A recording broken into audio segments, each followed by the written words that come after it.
చూస్ country delight, live better. ఇప్పుడే country delight యాప్ని download చేసుకోండి.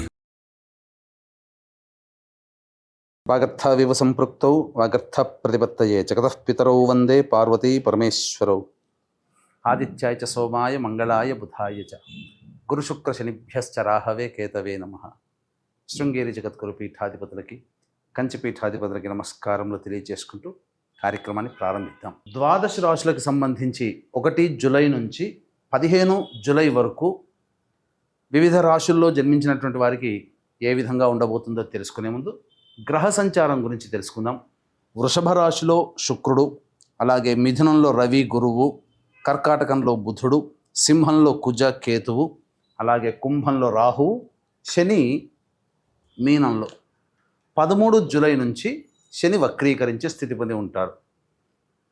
అయితే ప్రధానంగా గమనించుకున్నట్లయితే చాలామంది ప్రేక్షకుల్లో ఉన్నటువంటి చాలా సందేహాలు, కొన్ని చెప్పినటువంటి విషయాల్లో కొన్ని మాకు ఫలితాలు సరిపోవట్లేవు అని అంటున్నారు. అంటే దీని అర్థము చాలామంది చూసుకునేటువంటిది సన్ జొడాయిక్ సైన్ ద్వారా చూసుకుంటున్నారు. అంటే ఈ ఉదాహరణకు చెప్తున్నాను, 23 జూలై నుంచి 22 ఆగస్టు మధ్యలో పుట్టినటువంటి వాళ్ళకి లియో సైన్ అని చెప్తారు. కాబట్టి సింహరాశి గురించి చెప్పేటప్పుడు 23 జూలై నుంచి 22 ఆగస్టు మధ్యలో పుట్టిన వాళ్ళు చూసుకుంటున్నారు. అది తప్పు. మీరు జన్మించినటువంటి జన్మ తేదీని అనుసరించి ఒక నక్షత్రము, ఆ నక్షత్రాన్ని అనుసరించి రాశి ఉంటుంది, ఆ రాశి ప్రకారమే మీరు చూసుకోవాలి. ఇది సరైనటువంటి విధానము. కొంతమంది నామ నక్షత్రం చూసుకుంటున్నారు. ఉదాహరణకి శ్రీనివాస్ అని చెప్పి అనుకున్నాం అనుకోండి, చాలామంది సి అనే అక్షరం ఈ శతభిష నక్షత్రంలో ఉంటుంది కాబట్టి కుంభరాశికి చూసుకుంటున్నారు, తులారాశికి చూసుకోవాలి. కృష్ణవేణి అన్నప్పుడు మిథున రాశి చూసుకుంటున్నారు, అది కూడా తులారాశి, అలా చూసుకోవాలి. కాబట్టి మనం అనేక విధాలుగా ఈ శాస్త్ర ప్రకారం మనకు ముందుకు వెళ్ళినట్లయితే తప్పకుండా ఆ ఫలితాలు అనేటువంటివి మనకు సరిపోతాయని చెప్పవచ్చు. ఇక ఆలస్యం చేయకుండా వివిధ రాశుల వారికి ఈ 1 జూలై నుంచి 15 జూలై వరకు ఏ విధంగా ఉండబోతుంది, ఆదాయ వ్యయాలు, ఖర్చులు, అలాగే పరిస్థితుల అనుకూలత, ఇవన్నీ కూడా క్లుప్తంగా మనం తెలియజేసుకునే ప్రయత్నం చేద్దాం. ద్వాదశ రాశులలో భాగంగా 3వదైనటువంటి మిథున రాశిలో జన్మించినటువంటి వారికి 1 జూలై నుంచి 15 జూలై వరకు ఏ విధంగా ఉండబోతుందో తెలుసుకునే ప్రయత్నం చేద్దాం. ప్రధానంగా ఈ శుక్రగ్రహ సంచార ప్రభావము మిథున రాశి వారికి అనుకూలంగా ఉండడం, కోల్పోయినటువంటి దాంపత్య సౌఖ్యము లేదా వ్యాపార భాగస్వామ్య సౌఖ్యము అన్నీ కూడాను కొనగూరుతాయి. ముఖ్యంగా గృహోపకరణాలను కొనుగోలు చేస్తారు. అన్ని విధాలుగా అనుకూలంగా ఉండేటువంటి సమయంగా ఈ శుక్రగ్రహ సంచార ప్రభావం చెప్పవచ్చు. అయితే రవి గురు సంచార ప్రభావమే అనుకూలంగా లేదు. రాశిలోనే సంచారం చేస్తున్నటువంటి ఈ కారణం చేత కొంత వృత్తి ఉద్యోగ వ్యాపార సంబంధమైనటువంటి విషయాల్లో భయాందోళనలు కానీ, అనవసరమైనటువంటి డబ్బులు ఇన్వెస్ట్మెంట్ చేసే అవకాశం కానీ జరిగే అవకాశం ఉంది. కాబట్టి ధనపరమైనటువంటి విషయాల్లో జాగ్రత్తలు పాటించండి. ముఖ్యంగా ఉద్యోగస్తులు చాలా నిబద్ధతతో, అప్రమత్తతతో తమ విధులు నిర్వర్తించుకోవాల్సినటువంటి పరిస్థితి. ప్రభుత్వ రంగంలో పనిచేసేటువంటి వ్యక్తులకి అనుకూలంగా లేని కారణం చేత ఇష్టం లేని ప్రాంతాలకి బదిలీలయ్యే అవకాశము గోచరమవుతుంది. ఇది ప్రధానంగా రవి గ్రహము గురుగ్రహ సంచార ప్రభావం మిథున రాశి వారికి జరిగేటువంటి సందర్భం. అయితే దేవతా కార్యక్రమాల్లో చక్కగా ఆనందంగా పాల్గొంటారు, సద్వ్యయమే అవుతుందని చెప్పవచ్చు.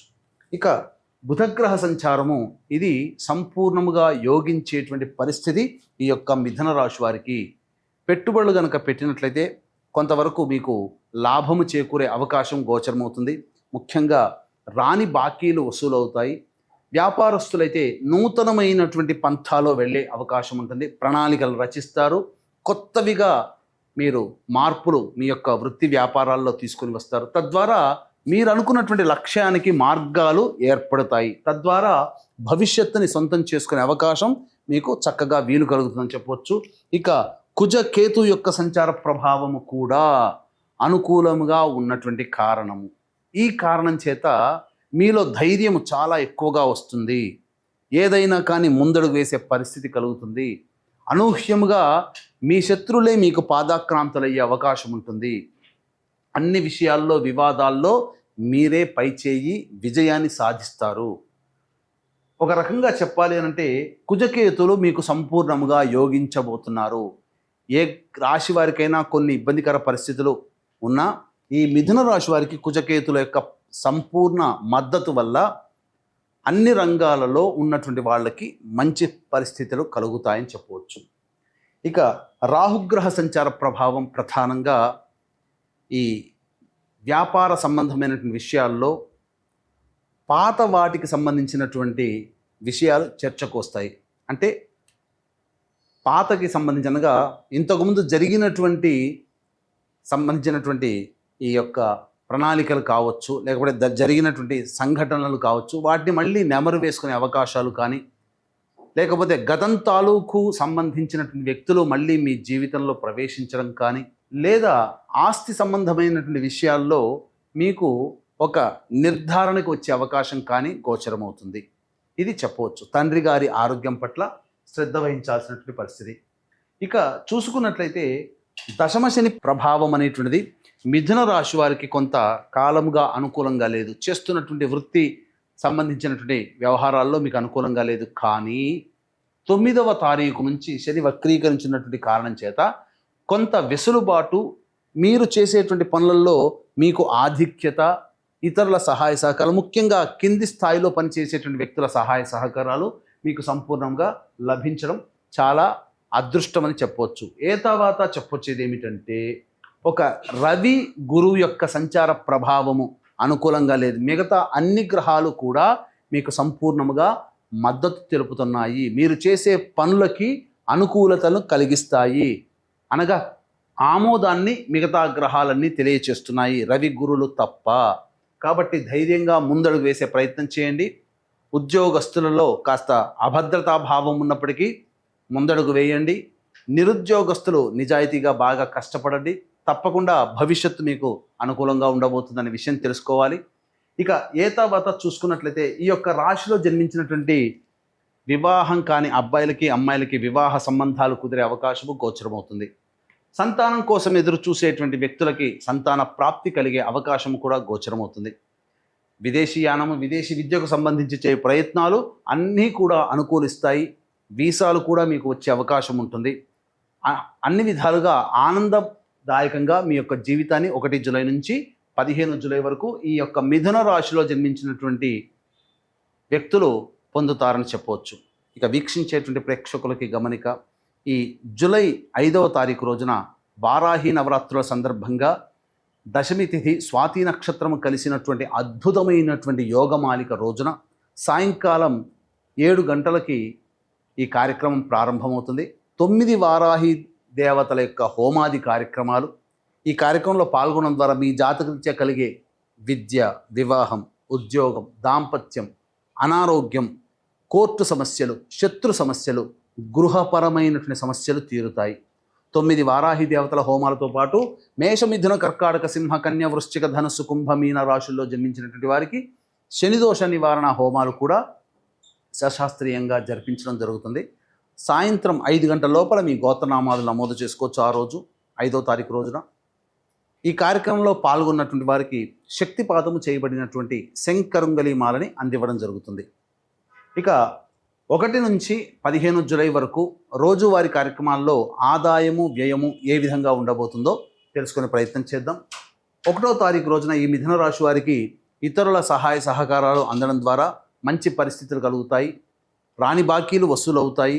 ముఖ్యంగా ధనపరమైనటువంటి సమస్యలు తీరుతాయి. 2-3 తారీఖుల్లో వాహనాన్ని నడిపేటప్పుడు జాగ్రత్తలు పాటించాలి. తల్లిగారి ఆరోగ్యం పట్ల శ్రద్ధ వహించాల్సినటువంటి పరిస్థితి. మానసికమైనటువంటి ఆందోళన ఉంటుంది. చికాకుతో జీవితం ఉంటుందని చెప్పవచ్చు.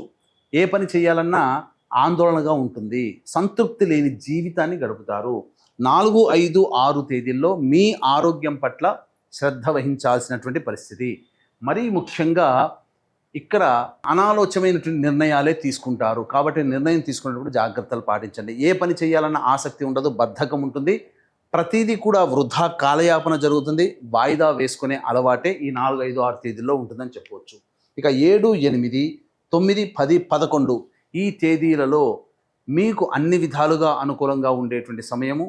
మరీ ముఖ్యంగా రాని బాకీలు వసూలు అవ్వడము, అంతేకాకుండా ఈ సంబంధించినటువంటి అనగా గమనించుకున్నట్లయితే ఖర్చులకి మించిన ఆదాయం లభించడం ద్వారా మీకున్నటువంటి సమస్యలన్నీ కూడా తొలగించుకుంటారు. విందులు వినోదాల్లో సంతోషంగా పాల్గొంటారు. నూతన వ్యక్తులను కూడా కలుసుకుంటారని చెప్పవచ్చు. 12, 13 తేదీల్లో మాత్రం మానసికమైనటువంటి ప్రశాంతత లోపిస్తుంది. ఏ పని చేయాలన్న ఆసక్తి ఉండదు. ఏదో ఒక విచారంగా ఉండాల్సినటువంటి పరిస్థితి, ఒక మనసు ప్రశాంతంగా ఉండదు. నిర్ణయం తీసుకోలేకపోతారు. 14, 15 తేదీల్లో సంతానం మూలకంగా ఖర్చులు, సమస్యలు, సంతానంతో విభేదాలు పెరిగే అవకాశం గోచరమవుతుంది. కాబట్టి జాగ్రత్తలు పాటించండి. సంతానంతో లౌక్యంగా వ్యవహరించండి. పాత సంబంధించినటువంటి విషయాల్లో మళ్ళీ మీరు చర్చకు వస్తాయి. గతించినటువంటి విషయాల్ని మళ్ళీ ఒకసారి గుర్తు తెచ్చుకొని దానికి సంబంధించినటువంటి ప్రణాళికలు రూపొందించుకుంటారు. లేదా జరిగినటువంటి విషయాలు మళ్ళీ ముందుకు సాగడానికి ప్రణాళికలు రూపొందించుకుంటారు.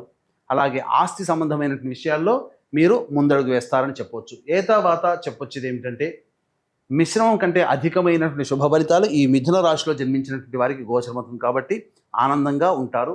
సమస్యలు సాధారణంగా వచ్చేటువంటి సమస్యలు ఏవైతే ఉంటాయో ప్రతిరోజు కూడాను ప్రదోషకాల సమయంలో వీలు కుదిరినప్పుడల్లా 1 నుంచి 15వ తారీఖు లోపల ఎప్పుడు కుదిరినా శివాలయ సందర్శనం, అర్చన కార్యక్రమం అనేటువంటిది చేసినట్లయితే చాలా సమస్యలు తగ్గుముఖం పడతాయి. ఇప్పుడు చెప్పినటువంటి సమస్యల కంటే ఇంకా ఎక్కువగా మీరు సమస్యలు ఎదుర్కొంటున్నట్లయితే దగ్గరలోని మంచి ఉపాసనా పరులైనటువంటి జ్యోతిష్యులను సంప్రదించి వారి సలహాల సూచనలు కనుక పాటిస్తే మరింత మెరుగైనటువంటి పరిస్థితిలో ఉంటారని తెలియజేస్తూ సర్వం శ్రీ ఉమామహేశ్వర పరబ్రహ్మార్పణమస్తు.